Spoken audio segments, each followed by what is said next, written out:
Kita beralih ke informasi lainnya.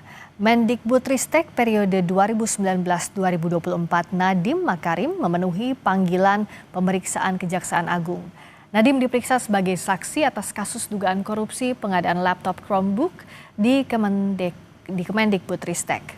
Ditemani kuasa hukumnya, Hotman Paris Hutapea, Nadiem datang ke Kejagung Selasa pagi sekitar pukul 9. Kapus Penkum Kejagung Harli Siregar bilang pemeriksaan Nadiem untuk menggali informasi pengadaan laptop Chromebook mulai dari perencanaan hingga pengawasannya pada periode 2019-2022. Ini merupakan pemeriksaan kedua kalinya terhadap Nadiem setelah pemeriksaan pertama di Kejagung pada 23 Juni 2025 lalu.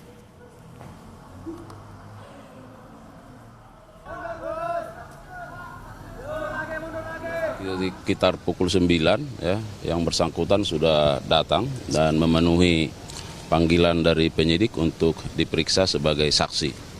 Tentu momen ini sangat urgen karena tentu penyidik selama ini sudah melakukan berbagai pemeriksaan dan pemanggilan terhadap berbagai pihak dan melakukan penggalian terhadap berbagai informasi ya, mengumpulkan bukti-bukti dan termasuk bahwa penyidik juga kan sudah melakukan pembacaan, pengkajian, analisis terhadap barang bukti baik berupa dokumen maupun apa yang terdapat di dalam barang bukti elektronik.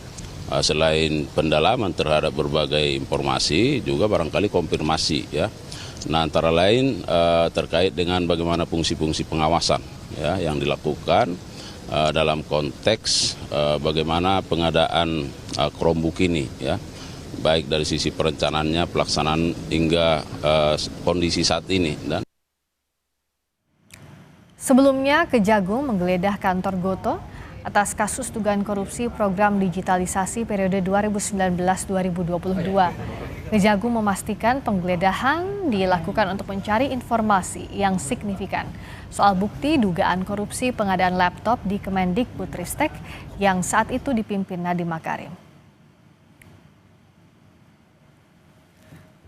Benar bahwa beberapa waktu yang lalu penyidik pada Jampitsus dalam penanganan perkara digitalisasi pendidikan ya, telah melakukan upaya penggeledahan ya, di satu tempat ya, di wilayah Jakarta Selatan, yaitu di Gotoh, dan dalam proses penggeledahan itu berlangsung dengan lancar dan penyidik telah menyita berbagai dokumen dan juga barang bukti elektronik ya, berupa flash disk. Nah, tentu kita berharap bahwa ada informasi-informasi yang signifikan dalam berbagai barang bukti yang sudah disita tersebut untuk